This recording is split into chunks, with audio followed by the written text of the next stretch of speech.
The Las Vegas Raiders appear to be showing serious interest in Boise State running back Genty. Raiders general manager JohnSpytek was recently spotted at Boise State's Pro Day, where he was closely analyzing Genty. This move has sparked speculation about whether the Raiders could target Genty with their 6th overall pick in the upcoming NFL Draft. Genty is a prospect who stands out from the typical running back pool. While some hesitate to select a running back in the top 10, history has shown that elite talents like Saquon Barkley or Adrian Peterson can be worth such high draft picks. Genty seems to be in that category, offering exceptional explosiveness, speed, and footwork that impressed both on tape and during his Pro Day performance. What's more intriguing is that after the Pro Day, the Raiders reportedly took Genty out to dinner, a strong signal of their interest. This information came to light through a report from the Takeover Sports podcast, which mentioned that Spytek and Genty were seen dining together.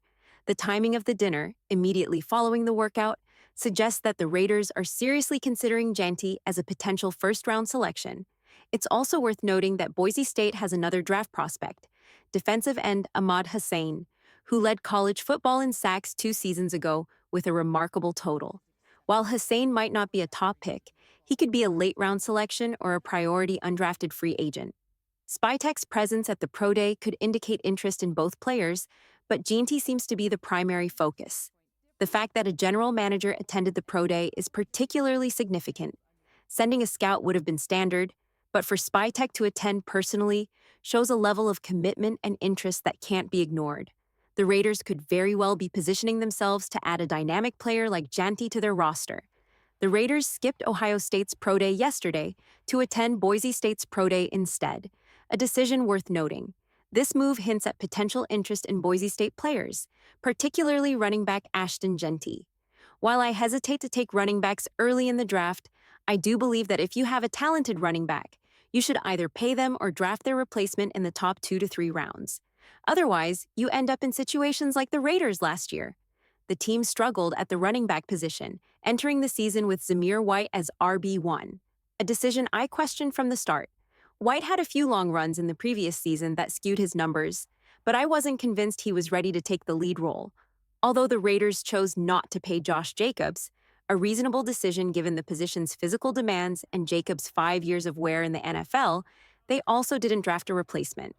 As a result, they found themselves in a precarious position with Alexander Mattison and Zamir White, which clearly did not work out.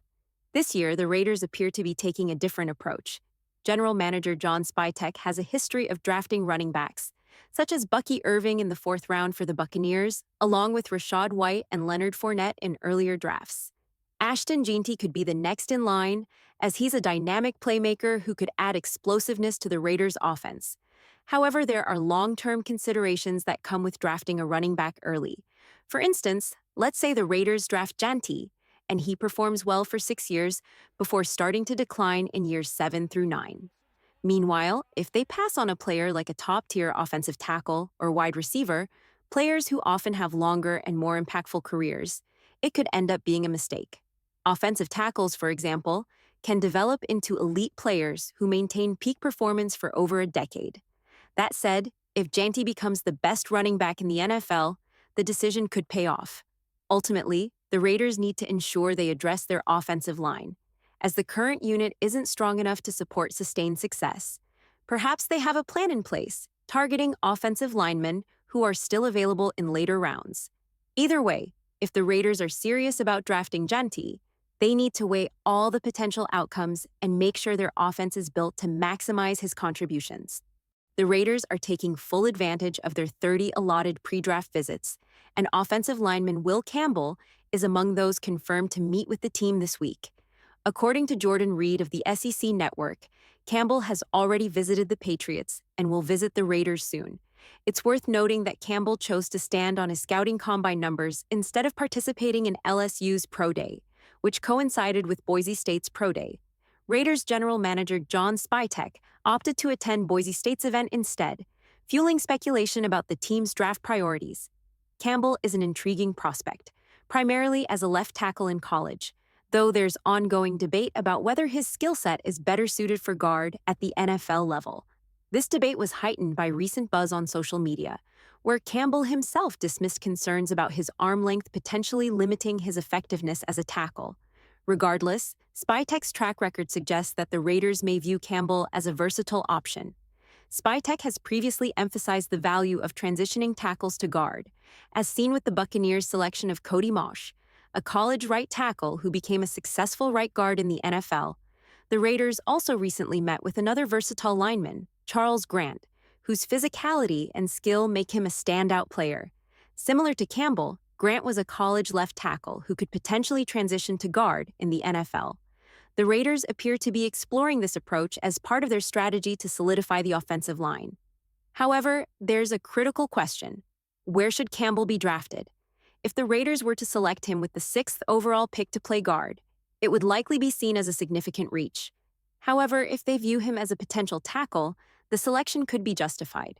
Alternatively, Campbell could be available in the 2nd round, where he would represent tremendous value as a guard prospect. It's not uncommon for highly touted players to slip in the draft due to positional value. For example, players like Malik Willis and Will Levis were once projected as top 5 picks, but fell significantly during the draft process.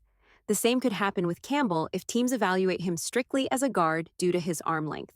While Campbell has the potential to excel in the NFL, his draft position will ultimately depend on how teams view his versatility and fit.